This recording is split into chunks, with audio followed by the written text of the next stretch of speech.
What's up, guys? Let me see.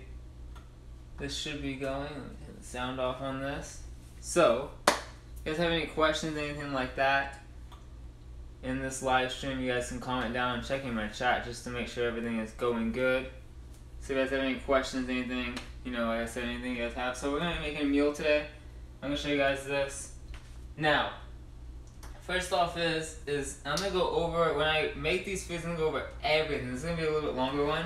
I'm going to try to go over everything as I go through these. So, first off is, let me actually grab this, because this is what I want to use for the oil. So first off is we're going to be making hamburgers. So I'll go over that. We're going to be eating this hamburger. So, this is grass-fed organic ground hamburger, or ground meat. So basic ground beef, you could say. And you want to get the one that's more or less lean, more fat. So this is 15% fat and 85% lean.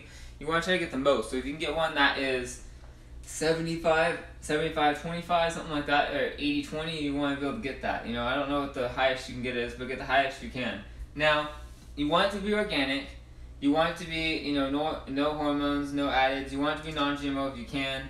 I mean, this basically is, because it's grass-fed. And you want it to be, able to, you want it like that because non-organic food with pesticides, and pesticides are really bad for the body, right? You don't want to have pesticides in your body. That really hurts your stomach, and it gets inflammation in the gut and inflammation around your whole body, so you don't want that. GMOs block certain essential amino acids, 7 of the essential amino acids you need. That's what GMOs block, and GMOs do tons of other things wrong for the world. So I wouldn't be eating GMOs either. So try to get grass-fed, organic, hormone, antibiotic free, and free range. Free range grass-fed. You don't want it just to be antibiotic free. You want it to be free range grass-fed and antibiotic free. All of those, That's something I want to do. Now, coconut oil wise, this isn't my choice because I don't really buy most of my foods right now, so I'm not really choosing to buy this. But it is organic. It's organic coconut oil. It is cold pressed and unrefined. Unrefined means it's not processed. When it means refined, that means it's really processed. Unrefined, so that's good. It isn't non-GMO, which I feel like it is harder to find coconuts that are, not non-GMO, because coconuts, they want to make them bigger and they want to make more money. It's not like there's a lot of bugs getting inside the coconuts because it has a big shell. You know what I mean? So that's something that's harder. It's like finding avocados that are organic, or that I should say that are non-GMO. It's easy to find avocados that are non-GMO, or find ones that are organic. Sorry, you can't find ones that are non-GMO. It's a lot harder because they want to make them bigger. That's why you see really big seeds in avocados. So it's the same thing with coconut oil, I would say. So, and that's my opinion. I don't know if that's true. That's my opinion. So I'm gonna use this to put on the pan. I have some pesto we made at home. So basically, this is like basil and some other stuff in here. We just blended it up, and it's a really nice pesto. I have 1 ground turkey patty, which I made the other day with coconut oil and stuff and turmeric on it. So that's something I made the other day. I'm just going to eat one of those, and I'm not going to make that in here. And I have some green beans in here that I'm going to eat also. I have a little bit of almond butter, and I was going to make some almond pancakes, but I'll do that next time. So I just want you guys to go through with me just so you guys can see how to make this. Very, very simple meal. Like, this is very, very simple. And I also have some kale. We're not even going to cook in the kale. We're going to eat it raw. And I'm going to show you guys how to make the kale raw and make it taste good. So first off is I'm going to put coconut oil. Now, when you guys do this, you guys can use a scale or whatever you want. Take one of these spoons, a big spoon like this. Right, it's a tablespoon. Don't take a smaller spoon like this, take a bigger one. You're going to take 2 tablespoons, or what I do, I usually just pour it on here and stop. And I pour about that much. So let it kind of go around the pan. Put it on medium and leave it there for about a minute while you're getting your hamburgers ready. And so what you're going to do is you're going to let that kind of settle out, go around the whole pan. You kind of move it around as you're going in there. And so what we're going to do is we're going to make this hamburger, this is a pound of hamburger, and we're going to make this into 4 patties. So basically you want to just open it up, find the little seal to open it, or cut it open if you can't find. There's an opening somewhere on here usually. So I might just have to cut this depending on, here we go, there's a little seal. Now the other thing too is if you're defrosting these, it is a lot healthier to just defrost it normally. Yeah, nothing than that. It's easy. It's healthier for you just to defrost it normally. So set it out for a little while, let it defrost, and let it not be all frozen.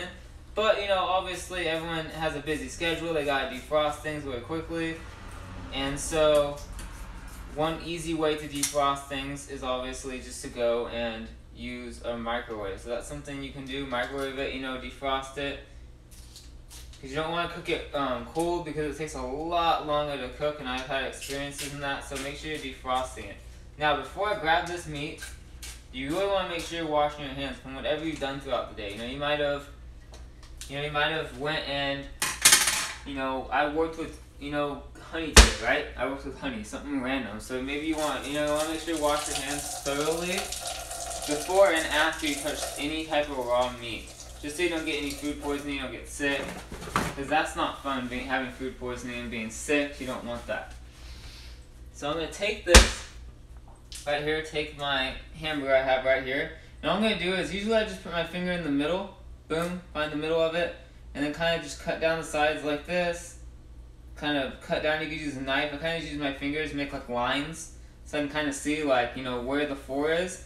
And then you're just going to pull out, I'll show you guys right here, I'm just going to pull out one of the corners, right there, pull it out, and then you have one patty. Now you're going to take the patty, I'll do it right here, you're going to take the patty, just going to kind of push it down into your hands, and make it into a patty shape. Don't have it super thick, you want to have it more skinny so it cooks faster. So bringing it down, kind of rubbing the sides, and you can make it look as good as you want. I like to make them look pretty good, and that's one of my patties right here.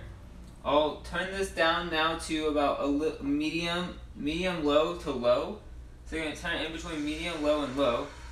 You're going to set it on there, and we're going to take the rest of these patties, the rest of these corners, and we're going to do the same exact thing, kind of roll it up into a ball, get everything kind of pushed together, and it's different for everything. So if you're using ground turkey, it's a lot different than using hamburger, because it's a lot more sticky. If you use other types of meats, it's going to be, each one's different, but find the best way to do it. Just kind of make a little patty. It doesn't have to be perfect. You guys could use other things to make patties, like you could use the top of this coconut oil thing, right? You could take the top off of this and use it. If you had this right here, I'm not going to touch it. I'll grab the top of it, I guess, because it's this almond butter right here, right? You could take this top if it was empty, and you could put the hamburger inside that top, push down it, and make a patty out of that. That's another great way to make patties. Just find the one that's the right size. Sometimes it may be too big, it may be too small, and you may be making 6 patties, you may be making whatever. You can make 6 patties out of this. You can make, you don't have to make 4. That's the thing too, is you can make 2 patties, 2 big ones, and then just cook those and have those. It's just easier to make 4 patties because it's 1 pound, you have 4 ounces, easy to count.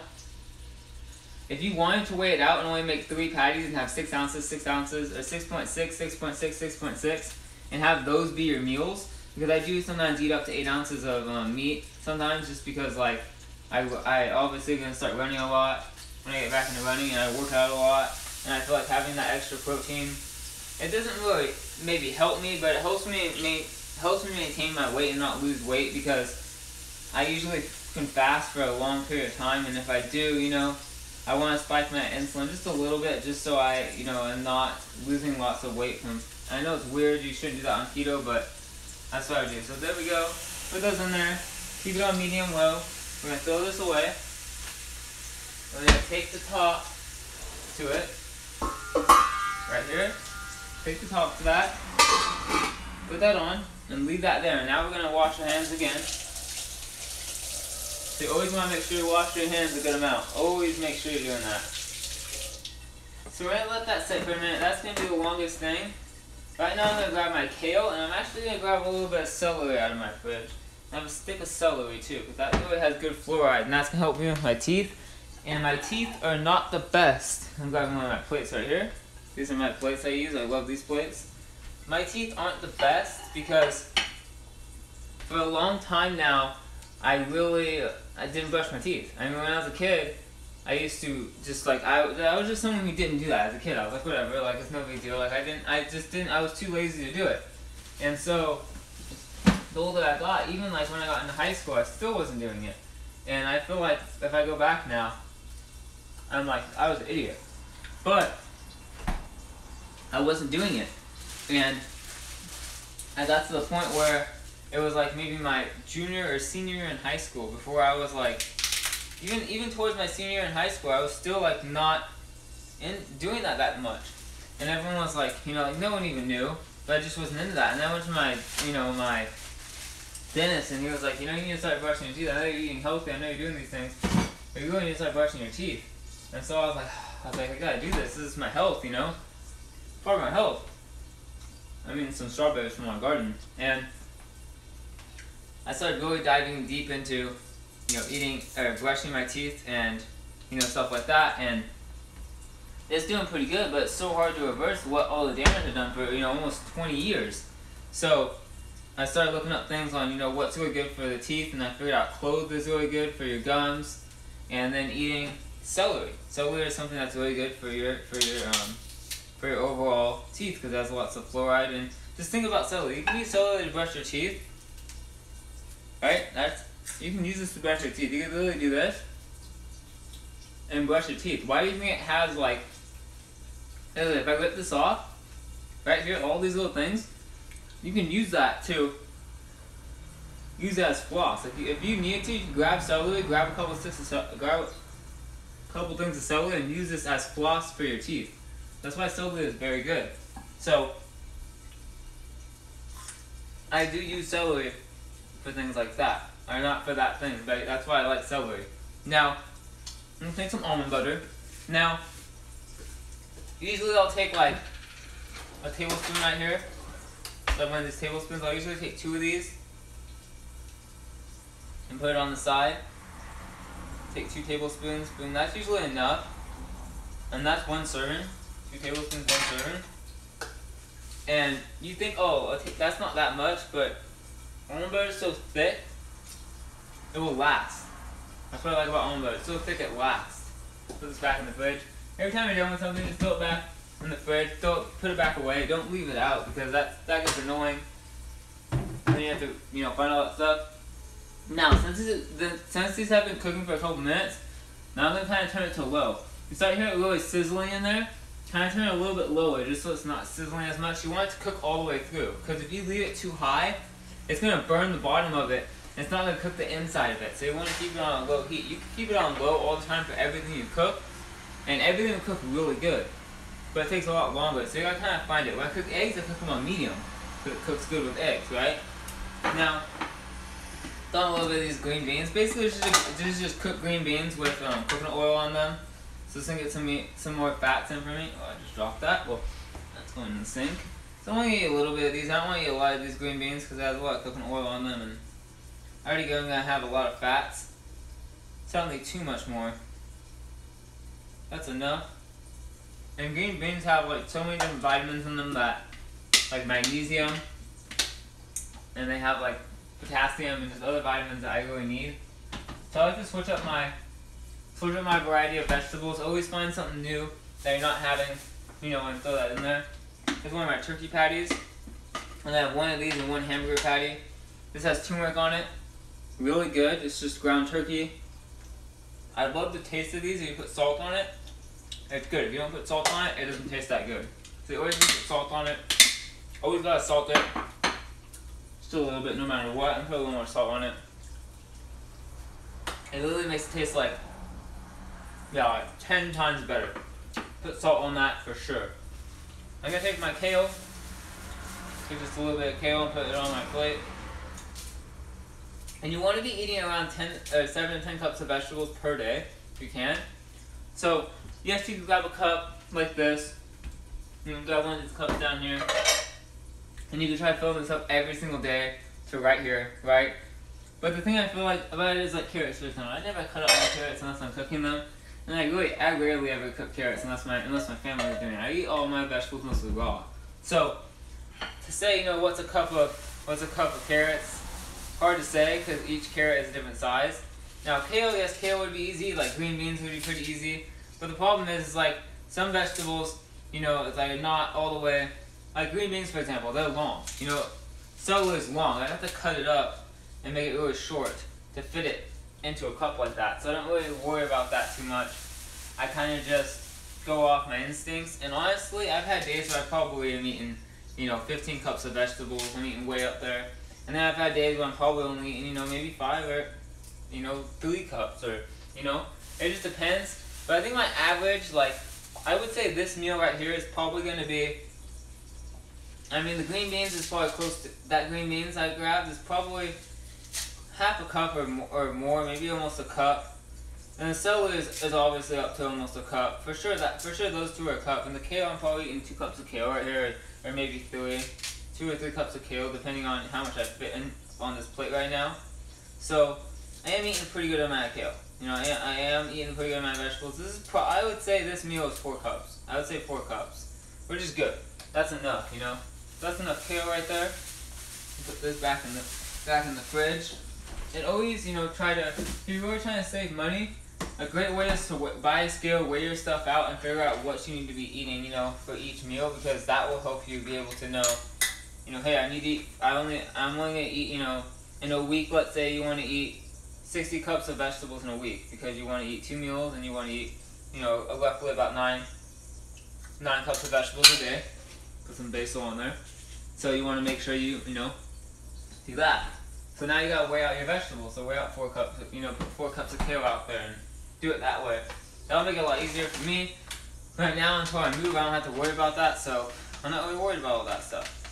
Now, I throw a little bit of hemp seeds. Just grab a pinch. Grab a pinch of hemp seeds, and just pour it on the kale. You can pour it wherever you want. I actually got a lot right there. So do that.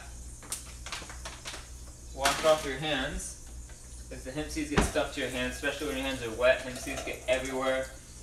I usually don't eat hemp seeds raw because I don't like the taste of them raw, but I can eat them with like vegetables and stuff. And the last thing we're gonna do is get some avocado oil.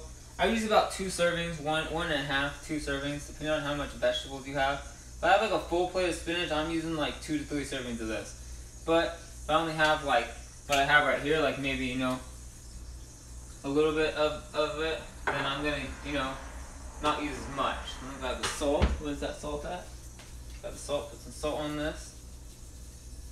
And then grab something else. I always grab some other type of spice, like I said, turmeric, or I grab some like onion powder, or I grab some garlic powder, stuff like that. So some onion powder right here. And throw a little bit of this on there. Just a little bit of onion powder, tastes really good. Boom. Now we're gonna check the hamburgers. I kind of just get to the point where I know. Hamburgers usually take around, 15 minutes or so to cook. 15-20 minutes depending. Kind of just look at them and, like right now I need to flip it. You guys kind of see this right here. I don't know if you guys see this, but that's how it looks. You just need to flip it. And then just make sure the inside is, it could be a little bit pink, but if it's really pink, it's like, no. You kind of have to start noticing like if it's too pink or not too pink and whatnot. So that's cooking. I have this ready. I'm going to go over this a little bit first off. Look at my plate. Other than the other hamburger, look at my plate. My plate is probably about 75% vegetables, about maybe an eighth percent of, meat, and then a little bit more of the almond butter, which is the same as meat. So you're really having probably about 75% just mainly vegetables, and then 25% is going to be your meats, and going to be like your snacks. There may be 33%, but you don't want to go anything more than like probably 33 to like, if you go 50%, that's a lot. If you have 50% of your plate being meats and proteins, like not just snacks, like if you have some almonds on there, and then you have a little bit of, and you have two hamburger patties, or you have like, let's say you have 4 eggs and you have a little bit of almonds, I understand that. The eggs are going to take up a lot of your plate. I understand that. But mainly when you're eating meats and other things like that, it should be about 75% should be straight vegetables, and you should be putting stuff on your vegetables. Like I said, I put hemp seeds on my vegetables. You could put on you could eat some flax seeds. You could even, might not want to put this on, but you could like melt this, put some stevia or erythritol in it, make some chocolate, and douse that on some some almond pancakes, which I'll probably make for you guys in the next video. There's like psyllium husk in here I have. So many different things. Sorry about that, that's my phone. But we'll let We'll see who that is. First report. I'll answer it and decline it. I don't know who that is, but I don't really care. So there's that. You know, those are things you want to do. Now, there's some things in here also, like, for example, we have this milk. It's pasteurized organic milk, right?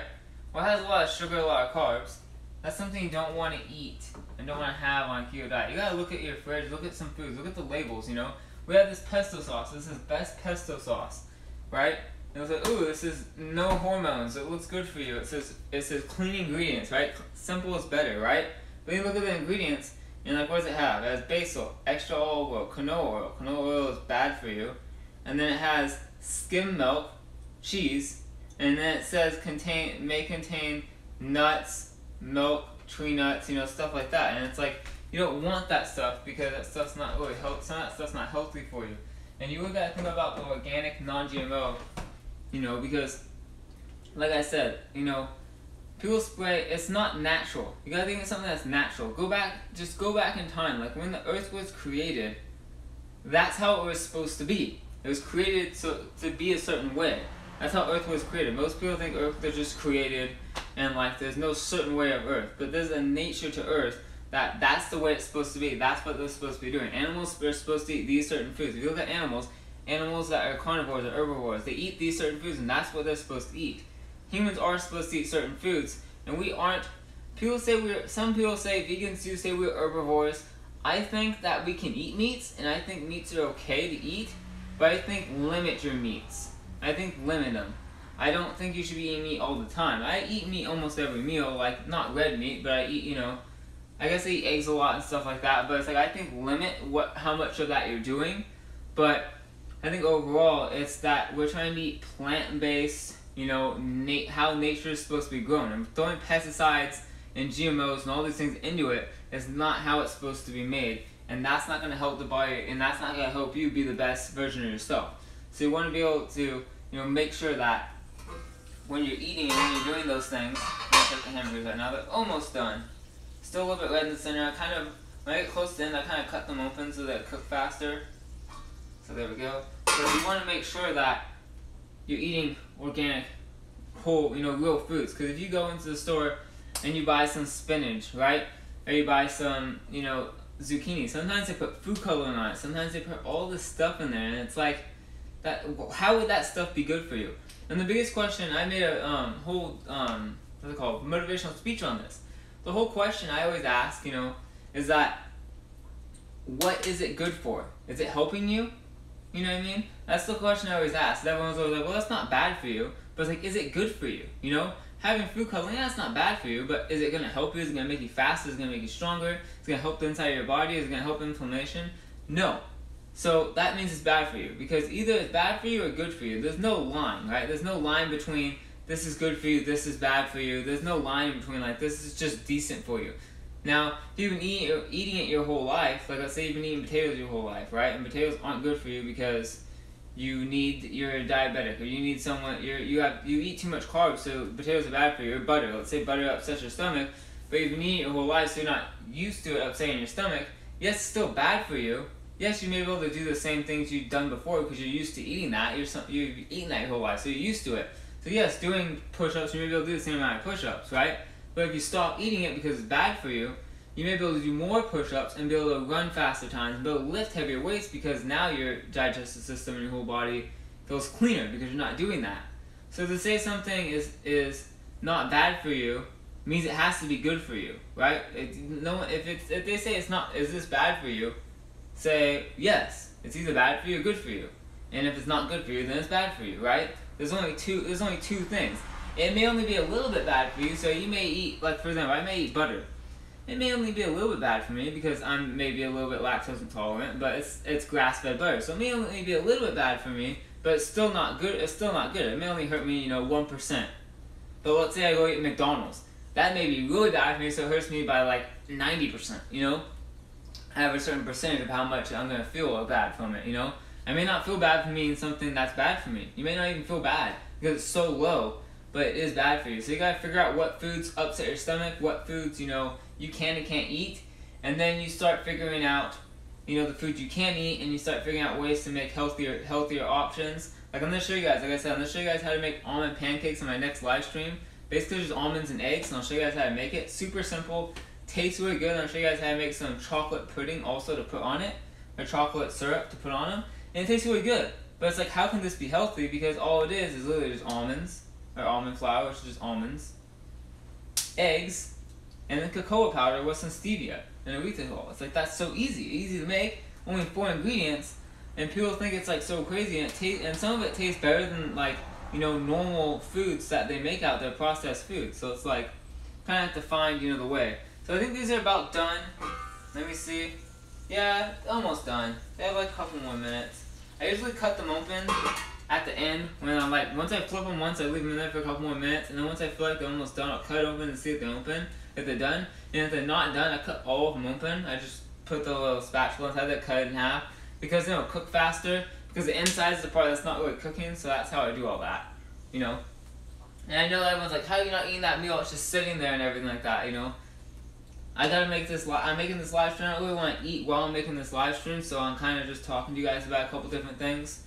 I'll talk to you guys a little bit about me moving. So I am going to be moving, like I said, I want to move up to Humboldt in the next month. So I'm going to go up there, not this weekend, but next weekend, and go up there and look for some jobs and things like that. So I'm going to go up there, look for some jobs, look for some roommates, look for some different things, and I'm going to be trying to move up there so I can live up there for a little bit. And my biggest thing is I want to learn how to do things on my own. I talked about this in one of my videos, but I want to learn how to do things on my own, learn how to, you know, kind of manage my own life, manage my own things, so that when I have a gym, I can kind of manage that also, because that will help me be able to manage things like that and do things like that. And the only way to do that is by getting experiences of living on my own. And really the job, I don't really care what job I get, you know, I really don't care about that stuff as long as it's something I like, you know, decently like doing. And then my ultimate goal is to be able to make money on YouTube, so that when I'm up there, I can start living off my YouTube revenue.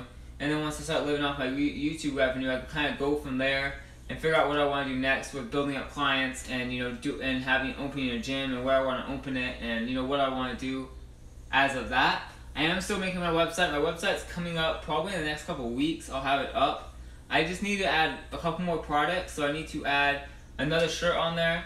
I need to add my running weightlifting program, and then my runner's diet program. I need to like really make detailed about that. Figure out how to do a couple things, how to send out some emails and stuff like that when people buy it. And other than that, I mean, once I get all that going, I'll put that up and running. You guys can order my t-shirts, order my programs, all that stuff. I'll have PDFs on my programs. You guys can get all that. That'll be great. That'll be really fun. And other than that, you know, that's really what I'm going to be doing. Let me see if I have my scale. I think I have my scale right here. Or either I put it in my room. So I'm going to weigh out. It's right here. So I'm going to weigh out this this hamburger when I pull it out. So I have my scale, and I like to do ounces. If I get this ground turkey right here, I'll kind of weigh this out. Put it on there. So the ground turkey is 3.6 ounces. Now the only thing I say is that when you're using coconut oil to cook, I gotta take that on and put a paper plate on here. When you're using coconut oil to cook, I do kind of feel like when you use the coconut oil to cook, it kind of takes away from the overall like weight of it, because it does weigh a little bit more from the coconut oil. So that's why I kind of sometimes weigh like 6.6, because I know that the coconut oil weighs a little bit and it's gonna put it down. So let me check on these hamburgers. I'm pretty sure they're done now. Yeah, the hamburgers are done now. I try to leave them a little bit red just because it's healthier. So yeah, they're a little bit red inside this, so it's a little bit healthier. So I'm gonna turn this off, and I am going to take one patty, set it on here. And we're going to go weigh this, and this is going to be, let's see, 3 ounces flat. So yeah, overall that'll be 6.6 ounces of meat, and I do have a little bit of, put this, it's hot. And I do have a little bit of almond butter. And yeah, this scale isn't the best scale. This is mine right here. It weighs millimeters, ounces, grams, and I think it weighs one other thing in here. It's not the best scale, but it's a decent scale. I had an older one that I liked better, but this one does weigh milliliters, so I do like it. Find one where you can be able to play on there and weigh it. And one thing I like doing also, I'm going to put these hamburgers away and keep talking. So one thing I like doing also is that when you're weighing stuff, the easiest way to weigh something and to get the exact weight is that when you're weighing out when you're weighing out like almond butter, for example, right? And you want to get, you want to get 1 serving of almond butter. Instead of putting your plate on there and trying to weigh out the almond butter and move your plate around and check it, put the almond butter. So you would take this almond butter right here. Let's say it's my peanut butter, but let's say take this. I would set it on the scale. Take off the top, set it on the scale, turn on the scale, and then take out almond butter with a spoon, and it'll go negative. So like negative 20 grams, negative 30 grams. And then when you get to negative 32 grams, which is 1 serving, then that would be your 1 serving. Same thing with coconut oil, same thing with, anything else that you're going to be using that you're going to weigh out. It would be a lot easier doing it that way than it would, doing it, any other way. And same thing if you're using, like, for example, using avocado oil, right? And you can't take it out. Set it on there, turn it on, pour some of it out, set it back on there, and see how much you've lost, right? And keep doing that back and forth to see how much you've lost. That's something else you could do that will help you with that too, weighing that stuff out. So that's going to be it for my live stream. I'll show you guys. This is my meal. Like, again, this is my meal. Almond butter, coconut oil with some green beans. I have some hemp seeds. I have celery, ground turkey, ground hamburger, basil pesto, kale, and avocado oil. That's my meal.